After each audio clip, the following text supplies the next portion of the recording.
Aloha and welcome to another week of Sustainable Hawaii. I'm your host, Hunter Heaivilin, and today we'll be talking about eating local at school. We're joined by Lydi Morgan Bernal, the coordinator of the Hawaii Farm to School and School Garden Hui. So thank you very much for making the trip down from the North Shore. Thanks for having me. So tell us a little bit about how the Hawaii Farm to School and School Garden Hui came about, your involvement with it. What is it? What does it do? Well, the school garden movement in Hawaii has took roots about 8 to 10 years ago on every different island independently. And over the years, networks began to form on each island. Hawaii Island has been a leader in that area. In 2010, many of us got together at the 3rd annual School Garden Conference that happens almost every summer, and started thinking about more of a statewide effort to share best practices and look at what we could do on a bigger scale together as a network. Yeah. So it's sort of an organic growth from a variety of organizations and individuals on different islands. That's Sort right. of a nice grassroots growing up into a broader coalition. Right. Yeah, I would say it's, in a way, it's kind of the definition of grassroots. We really, the practitioners that have been working with educators or as educators in schools, working with students and getting to see the benefits of school gardens and farm to school programs, just being driven to bring that message to many more ears through a statewide coordinated effort. And so you're now acting as the coordinator of this organization, but you've been involved with this work for some years. What drew you to it initially, and what sort of pathways have you found through it? Well, I grew up in Hawaii and I've always loved being outside.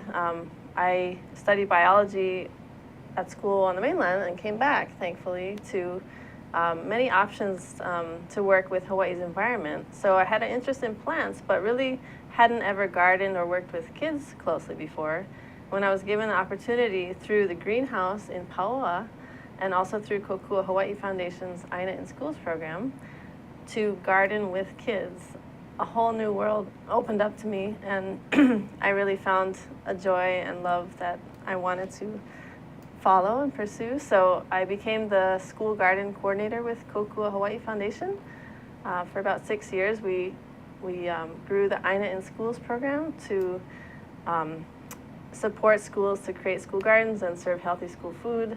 We created a curriculum for gardening, nutrition, and composting for elementary schools, but also for middle and high schools. So that's been my background, and getting to see really that just some of the many, many inspiring things that come out of gardening with kids has been such a blessing to me that I want to share.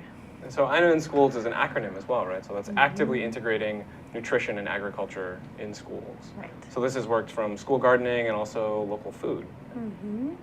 So it's considered a farm to school program. So that term, we may think firstly of farm fresh foods in schools, but it's much more than that. And farm to school is a really exciting movement that is taking root here in Hawaii and all across the nation. So there is a national farm to school network that serves as a resource for all the 50 states that have farm to school activities happening, many of them at different levels. And in fact, the USDA, the United States Department of Agriculture, created their own farm to school program with regional coordinators in early 2014. So they have seen the value of farm to school.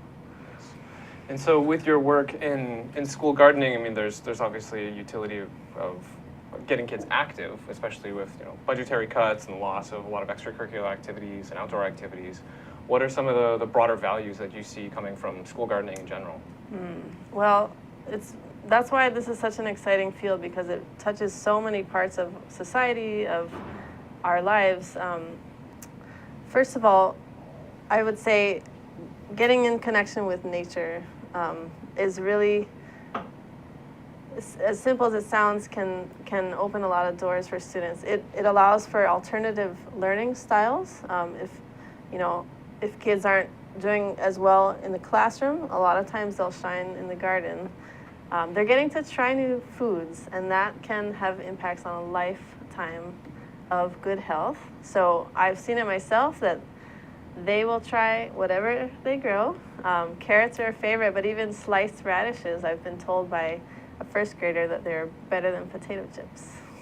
It's a sailing review. Yeah, so in addition to that, studies are beginning to show that farm-to-school programs, when you combine improvements in school food with educational practices like school gardens, cooking lessons, nutrition education, you result with improvements in academic achievement, improvements in student behavior, increased opportunities for physical activity, preference for fresh fruits and vegetables, and the benefits expand to the local economy, where farmers are being supported to supply locally grown foods for school meals and snacks. And I would think in sort of a longer term perspective as well, that these interactions with sort of the broader environment that are cultivated, especially from an early age, then can lead towards a sort of a paradigm of stewardship in the students that have participated, where we're less apt to place value on, say, the ecosystems or the ecosystem services that we wholly rely upon if we don't actually have any interaction with them. Right. So it does a nice job of getting kids outside, getting them active, getting them fed healthily, and then also maybe some of these longer term academic and environmental outcomes. Right, and just one more point on the academic side is that, interestingly, Hawaii used to have environmental education standards, so schools do have to address, the typical core subjects that we're aware of: math, science, language arts, fine arts, social studies. But we used to have environmental education standards that schools had to address. Those are no longer with us through revisions in the Department of Education. However, being also trained in permaculture to understand that the problem is the solution, we like to see school gardens as ways to apply all of the core subjects entirely through garden-based learning, so taking kids outside. And so that then the garden then becomes sort of an outdoor classroom in a sense that can be utilized for all of those sort of core subjects, whether it's weighing and mathing your produce, or looking at sort of the social histories or the cultural histories of particular plant species. Absolutely. So from your coordinator role, there's also a few annual events. I think you mentioned one earlier, the sort of annual symposium. Yep. What other types of programming are you supporting? So last October, we held the first ever Hawaii Farm to School conference. So as I mentioned, there have been school garden symposiums happening for 7 years in a row, every summer. And those are targeted for educators, to help interested educators connect gardens with classroom learning. So the Farm to School conference was a really wonderful event because we're kind of broadening out to look at community food systems. What does it mean to put these pieces back into place in order to have the supply, the processing, distribution, procurement, and the consumption of locally grown foods by Hawaii students? And so there's also a history of, with that environmental education, there were also numerous agriculture programs in various high schools and whatnot as well. And a lot of those have fallen to the wayside. In the conference and sort of the work of the Farm to School Hui, is that something that's also being considered or addressed? Or? Yes, we are very interested in working with UH-CTAR as one partner to reconstruct a preschool through post-secondary awai of agriculture education. So the awai is the water source that feeds the lo'i in ancestral Hawaii and modern day kalo growing systems. We envision the opportunity for students to connect with agriculture education from preschool through college and into careers in agriculture. So clearly, not every student that has a garden in school will become a farmer, but many of them will, and that's definitely part of why this is a really exciting area. And this is something that you're not just working at professionally, but personally. I know that you do a fair amount of growing and gardening. And how have you found that influence your work, or vice versa? It's important to stay connected. And I think,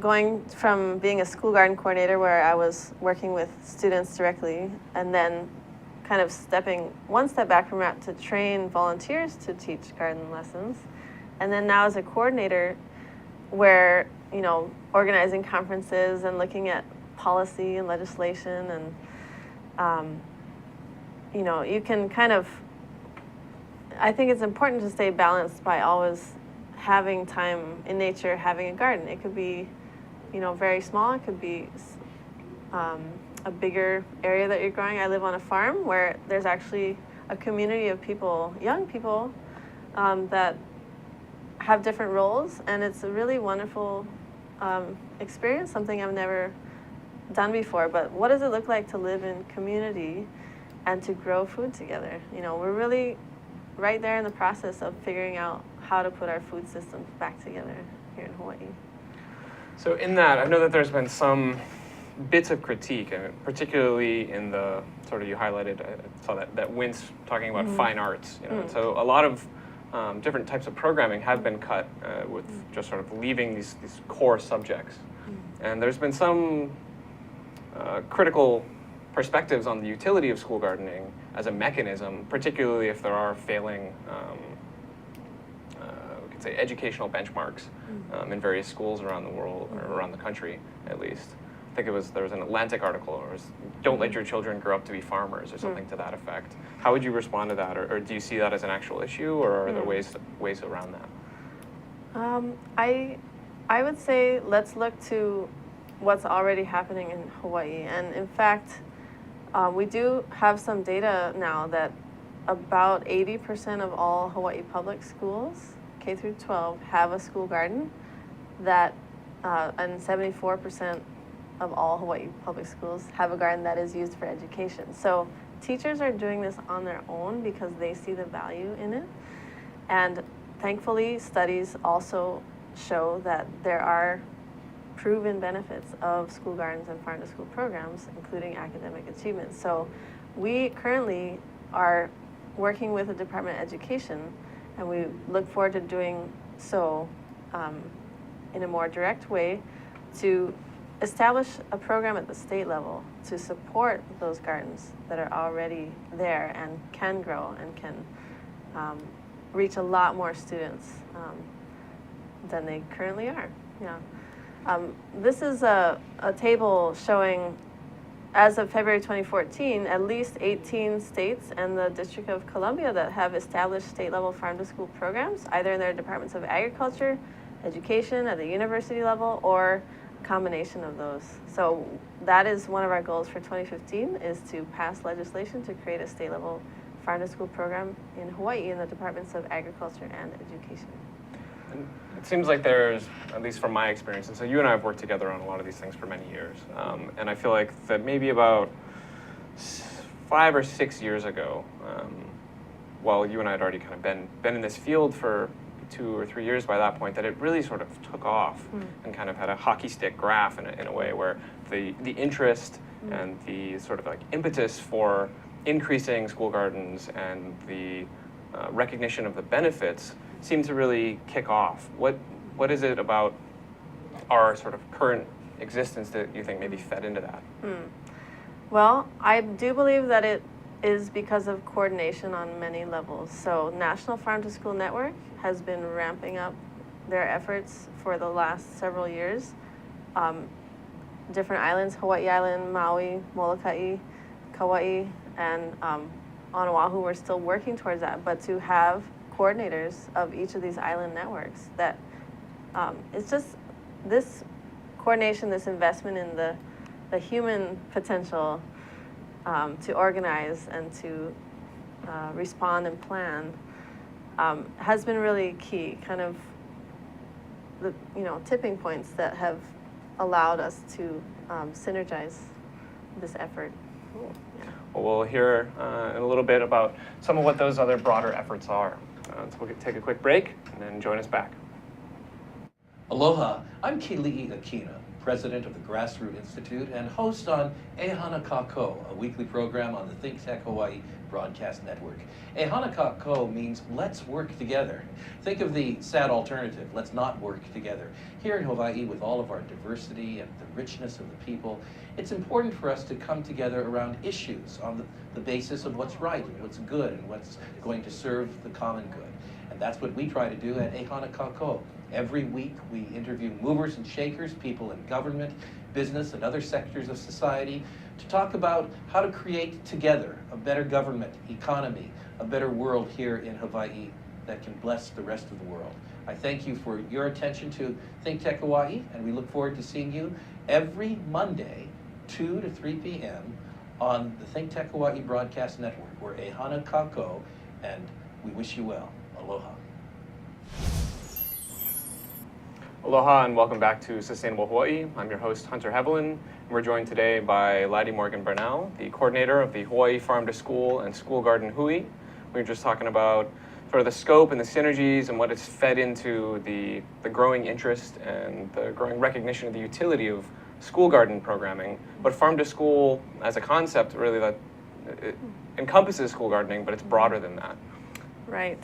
So there are many ways to define it. I think one of the easiest ways would be school gardens and school food, because we're talking about gardens as a way to encourage students to eat more fresh fruits and vegetables. So that allows us to source more locally and have them eat it. That's a really key point. Yeah. So in terms of getting that sort of eating local in the cafeteria, I know that with some programming, there's been issues with getting school garden produce into cafeterias. How is that being addressed, or what are some of those issues? Mm-hmm. Yeah, a lot of schools would like to serve their school garden produce in their cafeteria, and that was done in the past.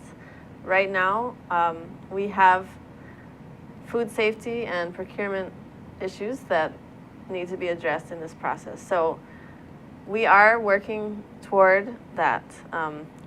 Currently, school gardens are not allowed to serve their school garden produce in a school cafeteria meal, breakfast or lunch, if it's part of the National School Lunch Program through the USDA, unless they go through a series of steps, including becoming GAP certified. So this is a policy that GAP being good agricultural practices. Yes.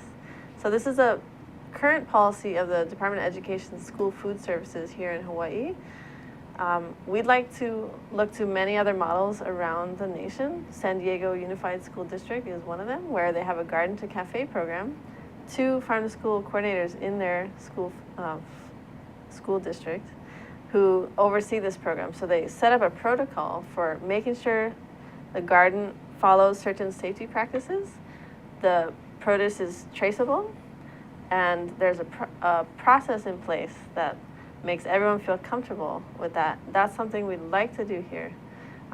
Of course, and thankfully, students are allowed to eat garden produce as snacks, so taste tests, after school clubs, kale smoothies, little farmers markets, those are ways that food is used, as well as taking home to families and sharing with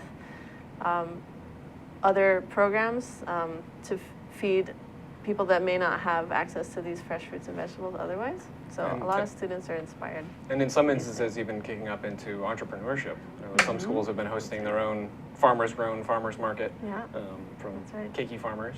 Right. And if my understanding is correct, that one of the other issues, because of our, with the national sort of school lunch programming, that one of the key issues is equitability, right? And so it's the making the insurance that every student is receiving sufficient quantities and qualities of food, and that in some ways that it's almost a scale problem that we're not quite having to address yet.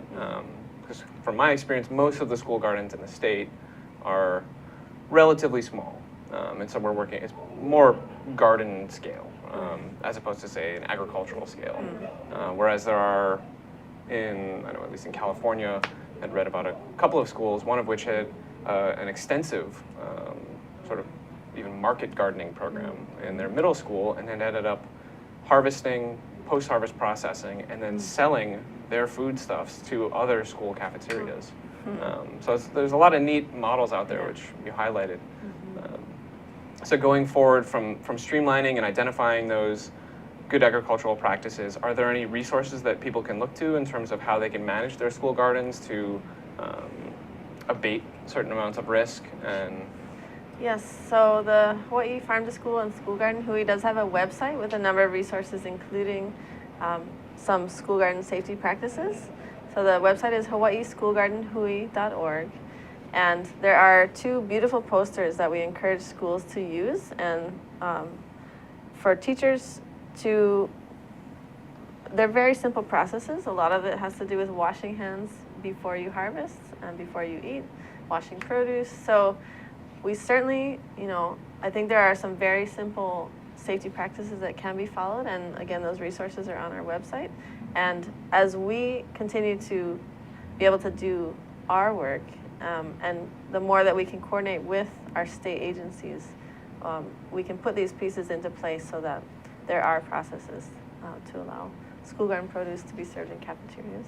And with a lot of the sort of growing, I would say, concern or growing interest in addressing food security, or rather food safety, through, say, the FSMA and other mechanisms, has that been a sticking point with school gardens, or how has that been navigated, or are there any schools that have successfully sort of walked the line in terms of food safety and a mechanism that allows them a more streamlined access to cafeterias? We're close. What's great about our Hui is that these leaders from each of the island networks come to the table together quarterly and can share their updates about things like where are we at with food safety GAP certification. There are a number of schools working on GAP certification. None, to my knowledge, have received it, which would allow them to serve it in the cafeteria. I just do want to say, too, that working with the Department of Education School Food Services, we collectively will need to set up a process that's approved by all of the stakeholders involved. Yeah. And so at current, the GAP certification and sort of food safety certifications that are out there aren't designed explicitly for school gardens, right? You're working from more of like an agricultural perspective. And so possibly part of that would be reducing the amount of regulations, or at least modifying them for the scale and the at least the participants in it. Yes. So in terms of future scope for farm to school in Hawaii, what do you see as, so we've got this school gardening component, but you'd also mentioned this local food. So what mechanisms are out there by which we can start increasing the quantity of local foods that are ending up on our children's lunches? So the School Food Services, again, definitely does already source some things locally and would like to source more. So they are just beginning to do more outreach to farmers to help them understand the protocols. So there is a GAP or food safety certification issue. There's insurance coverage. So there's a few things in place, but this is really exciting because it's happening. People are coming to the table together to work out these issues. Yeah. And from my understanding, part of what's being addressed sort of speaks to this larger interest in food systems and community food systems, because, as I mentioned, with the national school lunch programming, that you have to have this equitable distribution, right? So a lot of small farmers might not have the steady supply or even the on-site production capacity to provide for our school district, which encompasses all the schools in the state, right? About 255 schools, yeah. So 255 public schools Right. spread around the state, acting as a single sort of buyer and a single processor in some ways. So I feel like there's a big opportunity that's kind of come up in a number of different ways, maybe starting with, we could say, community-supported agriculture programs, where there's this kind of growing need for a niche to be filled, and that being the aggregation of small farm produce that can serve small farmers, but allows them to bring together their produce to access some of these larger institutions that they may not necessarily have the easy inroads with. But as part of that, it sounds like that there's a lot of sort of the GAP certification and the food safety certifications that are required. Right, and from what I understand, something like a food hub, which does exactly that, is tailored to work with small farmers and even provide some of those certifications that are being required by our Department of Education, School Food Services. So I was really excited to hear at our Farm to School conference in October 2014 that the Department of Agriculture here in Hawaii also has food hubs on their radar, because I believe that they are listening and hearing the needs of our small farmers, which is exactly as you're saying, to collectively be able to process and distribute their foods and meet the demands of a large school district. We are able to procure at least on an island level, so not necessarily needing to supply the entire state at once. At this point, we're looking to supply at the island level for school meals. Yeah. Are there any examples you're aware of local produce that's making its way onto plates? So let's see, cabbage and papayas. One that I've heard of recently that's not there yet, but it seems like that there's the green light to produce more of and source to the DOE is ulu, or breadfruit. So I personally would love to see these indigenous foods on kids' plates, the kalo, the uala, the sweet potatoes, the ulu. And actually at our conference in October, the caterer we chose for the conference lunch basically shares this vision, and their name is Hale Kealoha.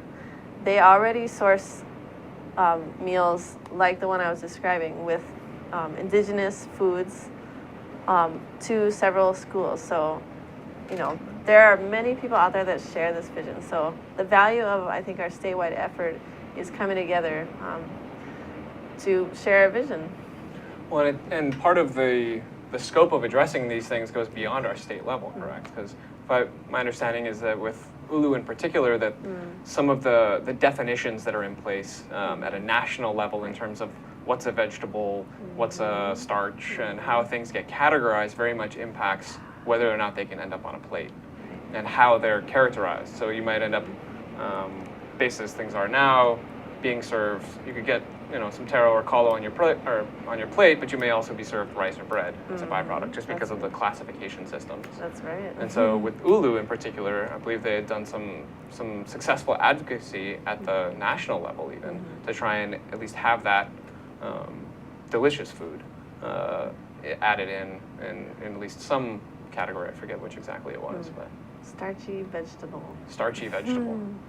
Right. So amazingly, whole grains are an actual category on the USDA My Plate, right? So instead of a starch for a starch, like rice for ulu, like you're saying, it would need to go into a different category. So it's just so interesting how I think, one size doesn't fit all, but we're working within these systems and being creative, working together, and really making sure that we continue to focus on what this is all about, which is the health of our keiki. Yeah. All right. Well, we'll take a quick commercial break and come back and hear a little bit more about how we're bringing local food into our children's cafeterias.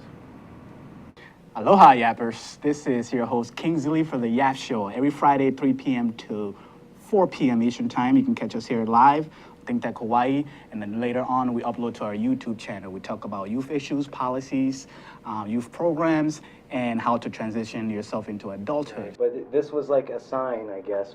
Hey, life's like, hey, right. Now's your chance to go back to school, which I'm doing. Catch us here again live, 3 p.m. to 4 p.m. Hawaii Standard Time. Aloha.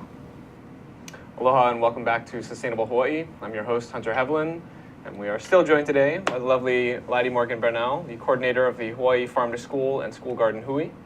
So we've been waxing about farm to school and school garden programming and very much this sort of hands in the soil, grassroots and the evolution of school gardening and farm to school programming across the state, where we're finally kind of at this point where the grassroots organizations have coalesced in a way at an island level and now at a state level, and are finding that some of the ceilings that may have been less accessible at one point, whether that's modifying sort of what can actually end up on our kids' plates, can now be addressed through other mechanisms like, say, policy, right? So there are some policy pushes that are being made this session. What do those look like? Our top priority is to create a state-level farm-to-school program. So what that means is putting into place farm-to-school coordinators in the departments of agriculture and education that would work closely together. The primary role of these coordinators is to plan strategically at the state level for farm-to-school in Hawaii. What we've seen in the past is that there's a lot of interest at the legislature in farm-to-school. A lot of legislators will introduce bills to somehow help schools serve more local produce in their cafeterias and have kids, eating what's grown here in Hawaii. Not all of those are well informed enough with enough of the understanding of actually what changes need to be made. That these coordinators would do just that, is take stock of where we are, look at other models, bring in the USDA Farm to School program for support, and be able to strategically target certain policy initiatives. So for this year, our goal is to create those programs, the state level program and the coordinator positions. The second one you see there is an amendment to the state procurement code to exempt local produce and fresh meats from this code. So this is something that's been brought up by the Department of Agriculture for several years, and in fact, fresh produce and meats used to be exempt. They were put back in the hopes of encouraging them to be sourced locally. It didn't have the desired effect. So what the agriculture community is saying now in a unified way is, let's take those back out. It's not that they will be totally exempt from a procurement process, but we are actually working together with the stakeholders that understand procurement to set up an alternative process that would actually benefit and allow more local sourcing into state agencies, so even including schools as well as prisons and hospitals. So this is a big, there's going to have a big reach here. It's a big impact. Yeah. And so those statewide positions in the Department of Ag and Department of Ed, we're sort of shooting for the Hail Mary, right? So in that graph earlier, it was demonstrating there were some states with somebody in Department of Ed, some in Department of Ag, some where it was sort of someone was straddling both organizations. Mm-hmm. But the goal of this bill is to have a position in each, right. Particularly I would say in part because of the size of the DOE that we have locally and the recognized need for someone to be in-house at the Department of Agriculture, as well as their continued support, which has been quite nice. Right, so taking a very clear message from the Department of Education School Food Services Branch Director, who's in charge of serving over 100,000 meals a day to students. She very much emphasizes the educational component of farm to school because she sees it, cafeteria managers see it, that a lot of times kids may be served more fresh fruits and vegetables, and a lot of times they will end up in the trash unless there is an educational component to this work. And that's the beauty of school gardens, is that kids are developing a relationship with food, an understanding of what it takes to grow food. They're visiting farms, so they will see on a larger scale what growing food looks like, meeting farmers, talking to chefs. This is part of why we'd like to have October designated as Farm to School Month in Hawaii. It's already National Farm to School Month, but we see this as a way to increase the awareness of what Farm to School is and allow more students to be involved in these activities. And so that's sort of taking it a step further from just having local food on the plate or getting outside into the garden, but actually interacting with some of these, all these various steps in our food supply chains. So whether you're visiting a farm or interacting with chefs or conceivably even garnering awareness surrounding the distribution and processing and all these various steps in there. It seems like there, in a way, a lot of this farm to school work is really tailoring folks that ideally could one day then fill these positions that we're vying for in the Department of Ag and Department of Ed, because you're really not just acting in a sort of agricultural role at that point. It's not just the dirt under your fingernails, but really an understanding sort of this top level viewpoint of the food system that we're a part of locally, and having a a keen understanding of these various interactions between producers and distributors and aggregators and processors and consumers. And it seems like that the interest, at least for me, that I've seen growing is that as information was coming out about our sort of tenuous relationship, we could say, with localized production and our considerable reliance on imports, that I think a lot of sort of the broader community interest has been galvanized to saying, oh, wait a minute here, we're pretty far out here. We should maybe start considering some other mechanisms by which we can look to feed ourselves. Do you see an avenue in the Department of Ag or the Department of Ed that would be able to streamline a lot of these things? Are they working sort of separate but together, or what's the relationship between those two entities, and what's the need for both of them? So Oregon is a model that we look to where they have a coordinator in each of their departments of agriculture and education that work closely together. We foresee these people that not starting from scratch, but building on the work that's already been done at the grassroots level, for example, through our statewide Farm to School and School Garden Hui. So with those roles, ideally they'd be funded in perpetuity. I mean, how does that then impact the grassroots networks that have been developing sort of in the absence of a lot of this broader support? Right.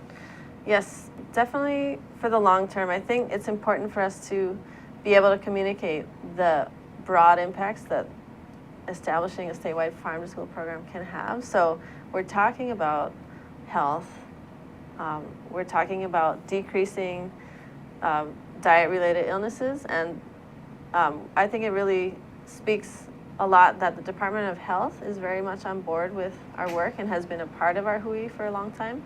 A lot of the private health organizations are also very interested in this work and starting to invest in it. So I think actually organizations like those can be partners in sustaining a state level program. So there's the health aspect, there's education, as we already know, and I believe that's why the Department of Education, increasingly is able to see the value in this. It's agriculture, so I think I'm very hopeful that our new governor, with the things that I've heard him say in support of small-scale local agriculture, they can also see the value of creating this very large market for local farmers in our public schools and other institutions.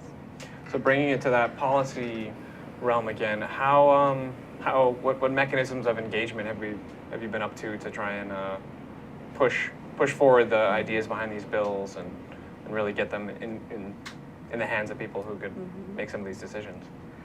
So, first of all, we actually held just last week a farm to school legislative breakfast. So our goal is to educate legislators about these initiatives. And like I said, I think a lot of them are aware that many farm to school bills are introduced, and there is a need to plan strategically at the state level. Yeah. So we held this event that had a great turnout.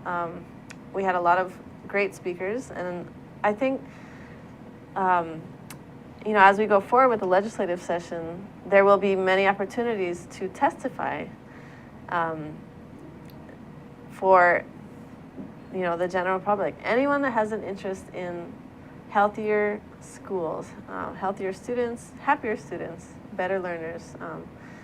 We'd love to see a lot of students testifying, and if there are any teachers out there, you can have your students do a project, a language arts project, based on what their school garden means to them or why they want more fresh, locally grown fruits and vegetables in their school cafeteria. Submit that as your testimony in support of creating a state-level farm-to-school program. So, sort of a long-term utopian scenario, right? So these positions get funded, they're in operation. A few years down the line, then what does the farm-to-school landscape look like? What does our local food system begin to look like to you? I see food growing in every community. So I do live on the North Shore of Oahu. There are farms, people growing food. There's a little bit more of an awareness. However, what we were really happy to see at our legislative breakfast last week was some of the legislators hearing from students that spoke that they, coming from urban schools that are also growing food. So food growing in every community, people connected to where their food comes from by growing some of it themselves, by shopping at farmers markets, by encouraging their local supermarkets to carry local food. And beyond that, just agriculture education is part of what schools are all about. Yeah, one of our speakers, Robert Witt, who headed up the Hawaii Association of Independent Schools. He's a former executive director. So he's done a lot of thinking about education and what it means. I appreciated at this farm to school breakfast that he asked and reminded us, what is education for? What are we preparing our students for? It's to be the problem solvers for the 21st century. So looking forward at what our world will look like, especially here in Hawaii. There are many wonderful opportunities to inspire and engage students in creating a more sustainable future. So it's sort of working towards the crafting of future stewards. Mm-hmm. And I know that something that we had talked about and had been discussed a few times was sort of pitching this notion of schools as microcosms of viable, sustainable communities, and as linchpins to a certain degree, as a sort of a galvanizing or a point of coherence for diversity of interest in a community that can coalesce around local food production, around cooking and sharing meals. What do you see as sort of the key big steps that need to happen in the next few years to bring something like that about?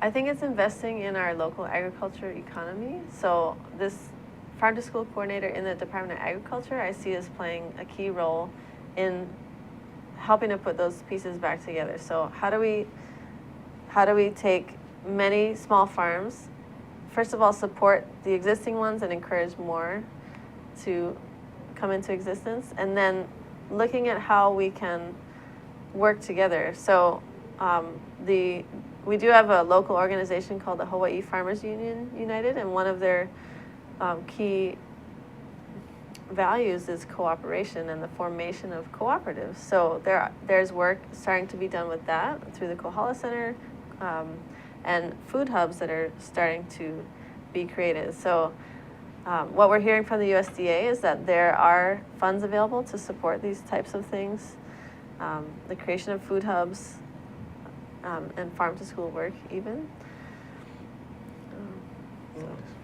Well, it sounds like a very a future landscape rich with opportunity, and I look forward to seeing more of your good works over the coming years. I want to thank you very, very much for tripping all the way across the island to join us today.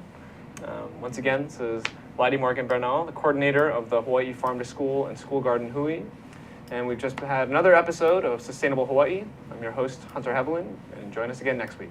Aloha.